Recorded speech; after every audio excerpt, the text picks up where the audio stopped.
The newly appointed Minister of Communication and Digital Economy takes out of office.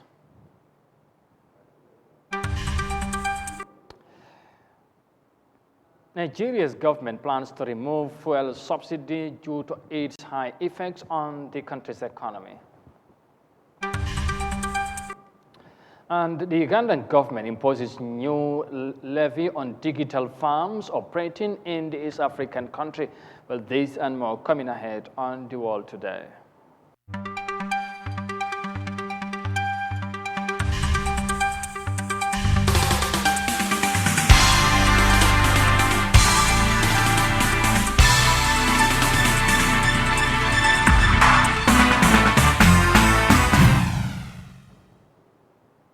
This is Eyeafrica TV, and you are watching the World Today News Bulletin, coming to you live from our studios in Banjul. Many thanks for joining us. I am Amadou Kante, and now the news in detail. And we begin with the presidency, because President Adama Barrow Thursday presided over the swearing of Usman Eba as Minister of Communication and Digital Economy at the State House in Banjul. Moses Emendi has the details in this report. Usman Eba joins a host of the president's appointees for cabinet job. The appointment was done in exercise of the powers conferred on the president under Section 71, subsection 1 and 3 of the Constitution of the Republic of the Gambia. The new minister took prescribed oath in a swearing-in ceremony that will usher him into his new position, effective on Friday, 24 June 2022. Following his appointment by the president as the country's Minister of Communications and Digital Economy. I, Usman Eba, having been appointed as the Minister of Communications and Digital Economy of the Republic of the Gambia, do swear that I will not directly or indirectly reveal such matters as may be committed to my secrecy. So help me God.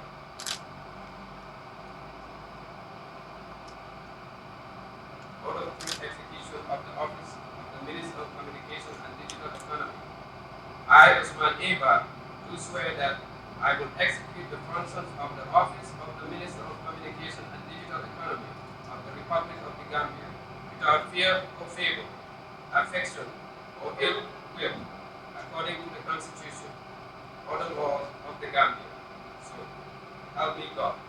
Mr. Ba's academic accolades include a Bachelor of Science in Information Technology from the University of Phoenix, a Master of Science in Systems and Networking Management, and an MBA in Business Administration from the Golden Gate University of California.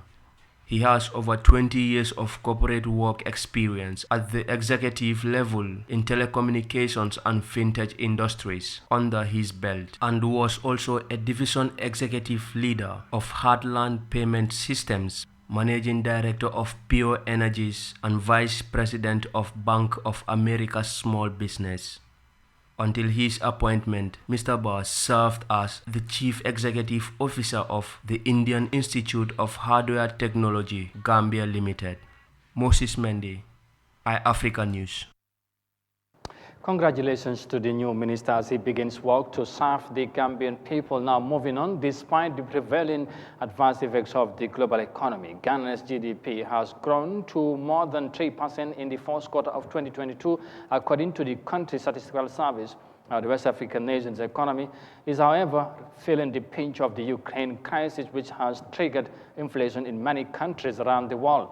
Now, the rise in oil prices have also increased the cost of food commodities in the country, leaving analysts worried about the situation. Let's have more details of that in this report.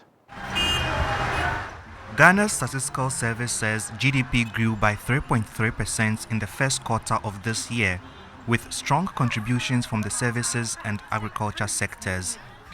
But economic growth was down compared to the same period last year, when GDP expanded by 3.6%. Ghana's economy is reeling from the effects of high inflation, which rose to almost 28% in May.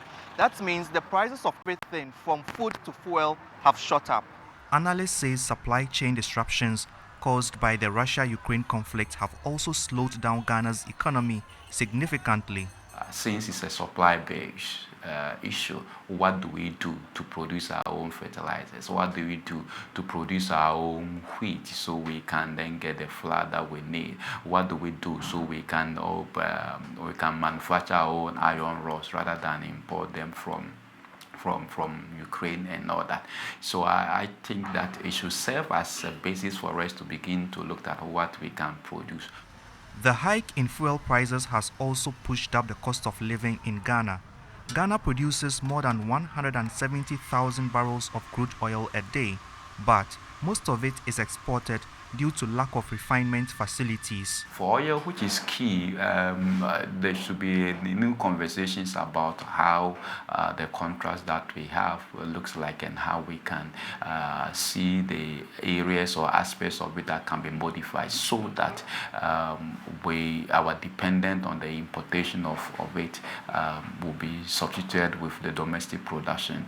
And also, of course, the state of our oil refinery has to be looked at so that even if we can make an alternative arrangement of our share of the crude oil and the processing of it can be done here. The government had projected a growth rate of 5.4% this year, but analysts say while the Russia-Ukraine conflict lingers, it could fall well short.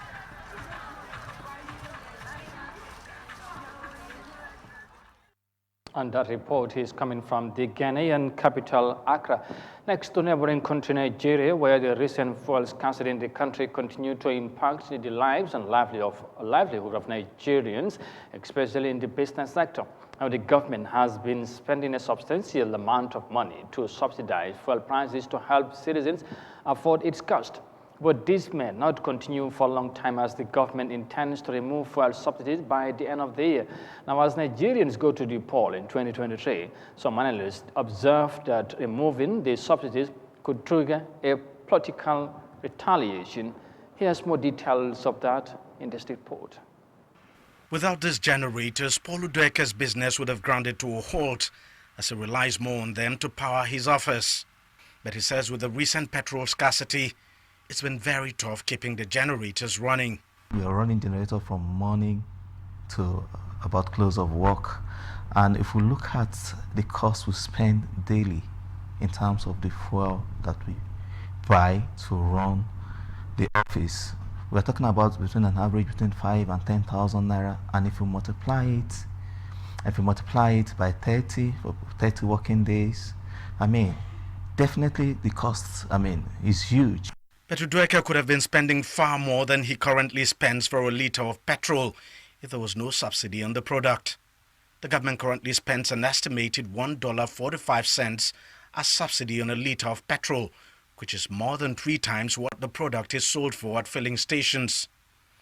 With the global price of crude rising, the government now says its annual subsidy bill on petrol is about 4 trillion naira or $9.6 billion.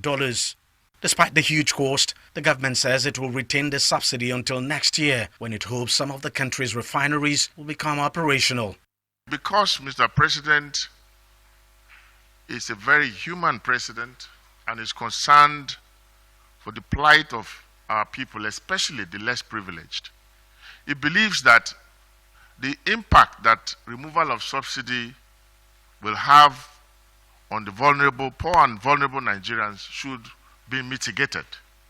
And he believes that certain structures must be put in place prior to the removal of subsidy. The issue of subsidy removal is a politically contentious subject in Nigeria. In spite of strong economic arguments for its removal, the government has not been able to remove it, fearing a political backlash. It's very clear that the political consideration is a major factor in this decision. There's no doubt about it. If you have election coming up next year and you are talking about a subsidy removal, and you know the current social condition, you know the level of poverty, quite a number of citizens are on edge as a result of the very devastating impact of inflation and exchange rate depreciation over the last 1 or 2 years.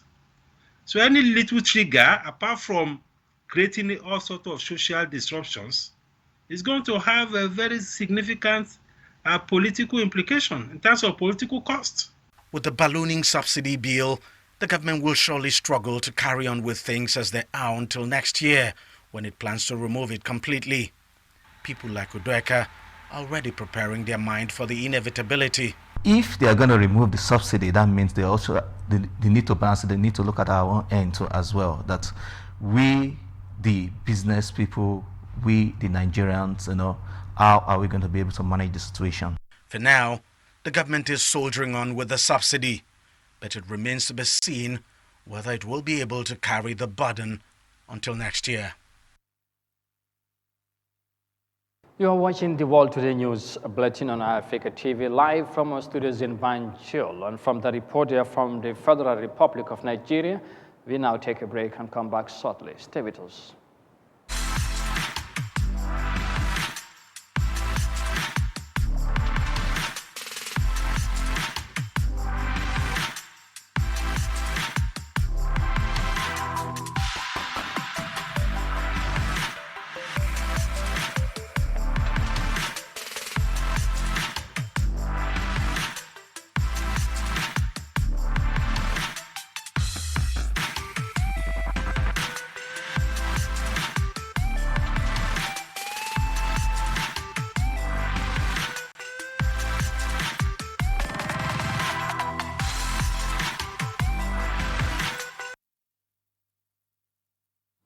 Assalamualaikum balimul atone le jibe kanal be lamoy ka jalla ko yatalam kanyi kibar kuma badi alla Gambia Association of Professional Photographers ila kafubami ya lonko mobe ya kalamuta de bimbe dame itobota ilo be lokuri ni wolle programme so on the 1st of July abekelamin do le besko gadi ni ko besko gadi jamasi jahal do man ba tipa garage do sino me yalongo adunda Senegal na mafamula agi bank barakat besko garin bijel adin Gambia onkolu Gambia Association of Professional Photographers nyindam banko natalla balti banko portal la balu wala kal kumandi janjum bato enim banko Wellingara babi monsodla jali bakuyate July kalo 2022 jinan sango abekala daminto wolam besko garden ti bakote tipagari niyo kungolo sana Gambia kan ajib bank bala pam. Queen of the event Mrs. Nina Dafe, sister of the event Mrs. Mariam M. Jall, brother of the event Mr. Silla Basamat, mother of the event Ajib Fatu Sow, father of the event Mr. Mfansu Sonko, chief patron of the event Talit A. Bensouda, mayor KMC tiketo mu darasi kema saba pet yalla ñenen ka wala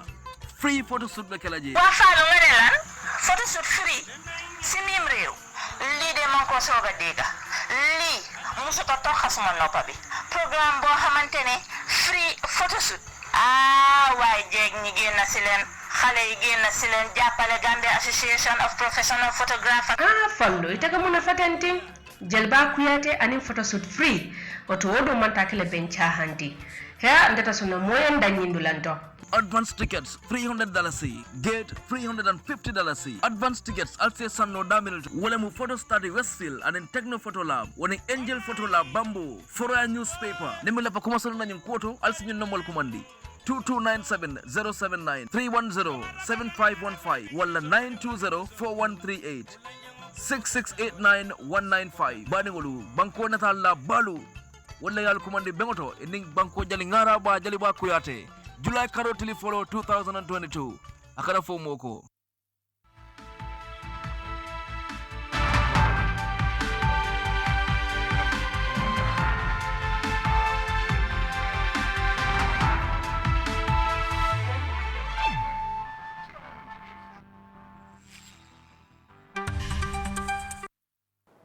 Welcome back. This is Eyeafrica TV, and once again, many thanks for joining us. And now let's look at the rest of the story. Now, the Gambia Fire and Rescue Service has raised discontent over the Tuesday's afternoon attack on its officers who were on a mission to quench a ravaging fire at a Tunkrakunda in Joshua. The fire that burned 6 apartments to ashes is said to have started Tuesday night, but the fire and rescue service officers were attacked by a hostile crowd who accused them of coming to the scene with an empty tank. Now, the attack eventually caused harm on some of them and their equipment. Let's have more details of that in this report by Mafuji Sese.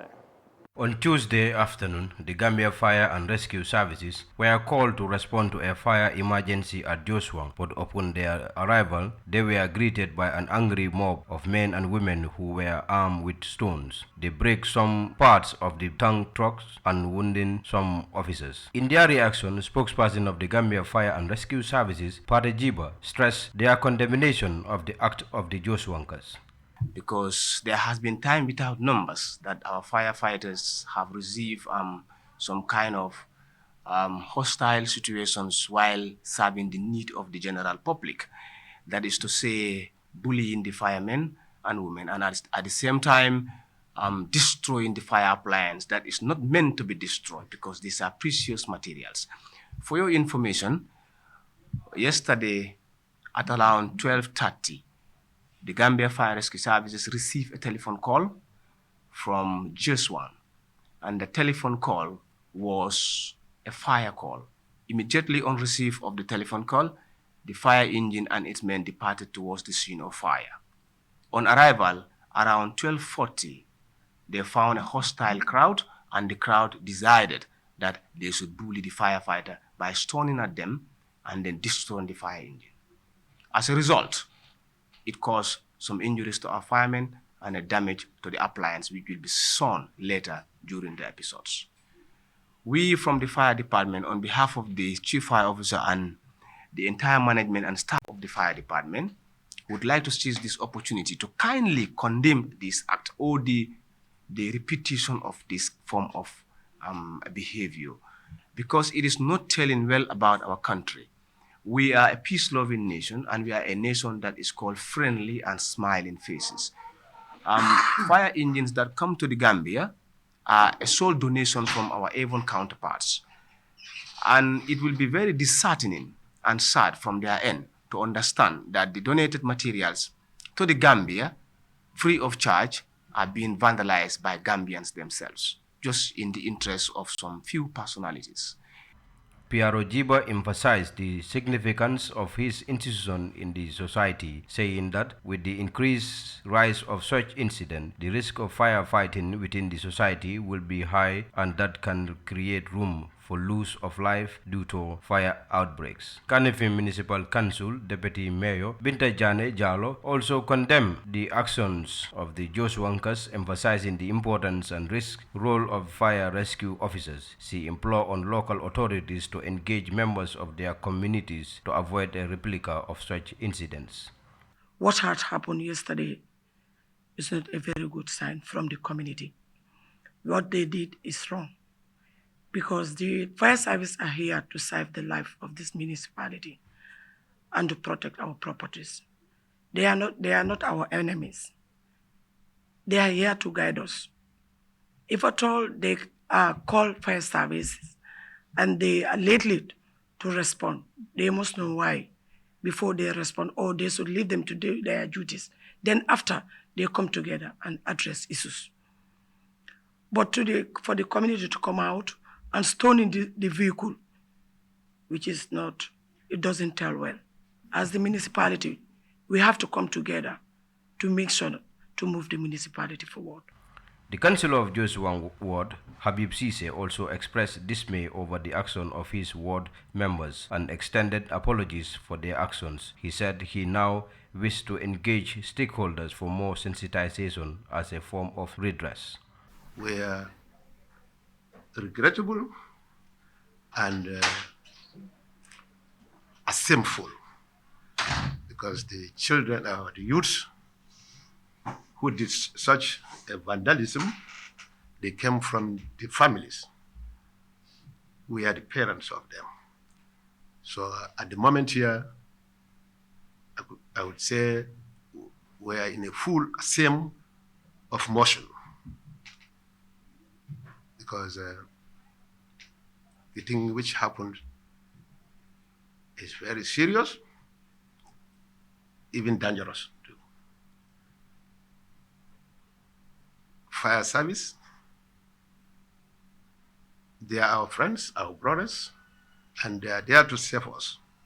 diverse portfolios within the fire and rescue services, Cadet reiterated the factors that could lead to the late arrival of their personnel at an affected scene, which he said could include the narrow seas of roads, among others. They seek the cooperation of the public via local authorities to better execute their operations to ensure the safety of the people. Community elders also highlighted the significant role of fire and rescue officers, and in their apologies recommended for more sensitization for a wider understanding of the challenges of the fire department with regards to services. For Eyeafrica News, I am Mafuji Sise. Elsewhere in the continent now, as part of initiatives to resuscitate the country's economy, Ugandan authorities will impose more than 10% value-added tax on all digital firms operating in this African nation, including Facebook, effective 1st July 2022. Now, Uganda has become the fourth African nation to start collecting the new tax, but the government did not unveil how much it projects to generate from the newly introduced tax. Whilst there are reservations about compliance from the multinational internet providers, the country's revenue authority has already sought technical assistance on how to deal with the new levy. He has more details of that in this report. Uganda is imposing 18% value-added tax on the total annual revenues on multinational tech companies that provide services in the country. It's between our interface and their interfaces have to use an API, an application programming interface. So anything that requires integration sometimes takes time, even costs money. So these are discussions that had to be done, and many others. So that discussion has been ongoing, and where we are right now, we are good to roll. The new tax regime starts on 1st July. The government isn't revealing how much it intends to collect from the 20 tech companies it's targeting, but says it hopes to widen its tax base in order to revamp the economy that was hard hit by the COVID-19 pandemic. Uganda is now the fourth country in Africa after South Africa, Nigeria and Kenya to start charging a similar tax. The Uganda Revenue Authority, or URA, says it has sought advice and support from global tax bodies on how it will manage the new levy.